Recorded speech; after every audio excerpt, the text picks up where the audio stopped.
Hawking ele foi um dos primeiros caras a desenvolver resultados que unificassem, que mostrassem que existe uma teoria que aparentemente unifica a quântica e a relatividade.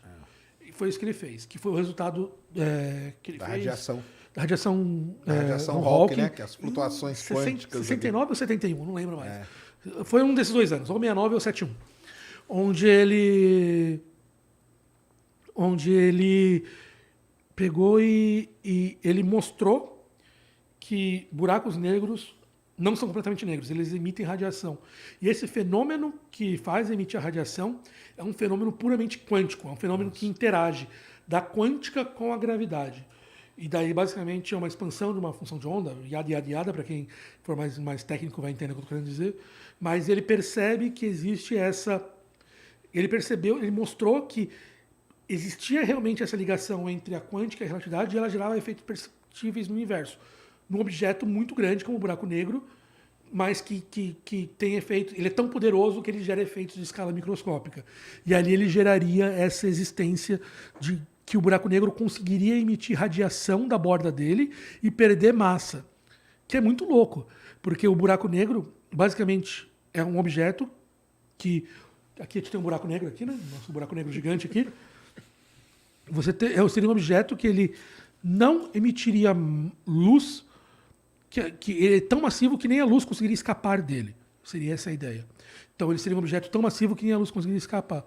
E se a luz não escapa, que é o objeto mais rápido de todo o universo, nada mais escapa. Então nada escaparia do buraco negro. Mas mesmo assim o Hawking mostrou que quanticamente existiriam objetos que conseguissem escapar. Como é que você pode entender isso? É como se você gerasse, é como se você entendesse que existem diversas explicações possíveis que você pode dar para isso. Mas você lembra o que é tunelamento quântico, Sérgio? Não, eu não. Não lembra? Eu sei mais ou menos o que é, mas Então, não sei explicar. tunelamento quântico é uma coisa que basicamente partículas... Vamos falar que eu tenho uma partícula que está fechada numa caixa de energia e ela não tem energia para escapar, ela fica oscilando de um lado para o outro. Mas existe uma probabilidade na quântica que você pode calcular que é que basicamente essa partícula vai escapar mesmo ela não tendo energia e ela consegue escapar para outro lugar.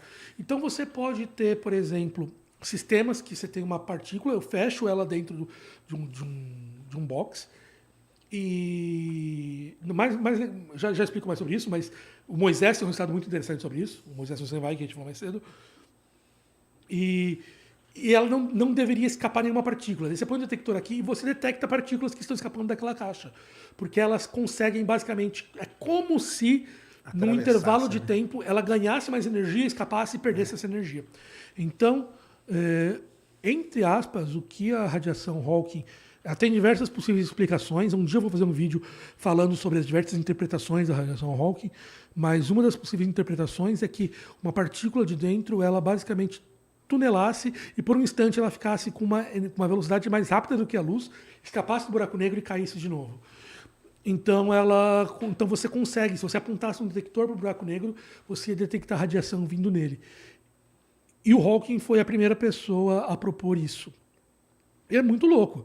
Porque, basicamente, matematicamente, ele mostrou que a mistura da quântica e da relatividade faz sentido e gera resultados completamente não esperados. Só que o Hawking nunca foi muito fã da teoria de cordas.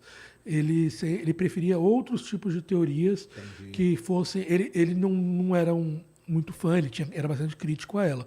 E, como eu falei, a teoria de cordas não é a única teoria de unificação existente. Existem outras teorias de unificação por aí. A teoria de cordas talvez seja mais famosa, mas existem outras, e ele meio que transitava nessa questão do que o pessoal fala que é a gravitação quântica, que é teoria de campos em espaços curvos, que é como vocês podem explicar a teoria de campos do universo nesses espaços curvos, tal. Então é uma área que eu trabalhei um pouquinho, e ele andava muito nessa área aí. Isso é legal demais, né, cara? Não, aí tem um problema na radiação Hawking, tem alguns problemas também, né?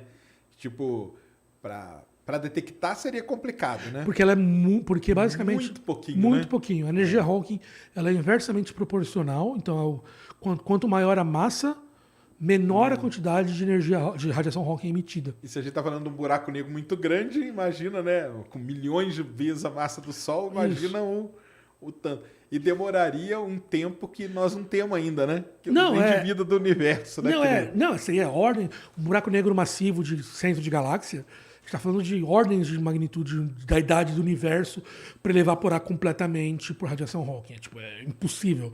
Então a única chance que a gente teria seriam buracos negros muito pequenos, que a gente chama de buracos negros fundamentais, que seriam buracos negros do tamanho de alguns átomos ou coisas assim, que daí eles poderiam verificar.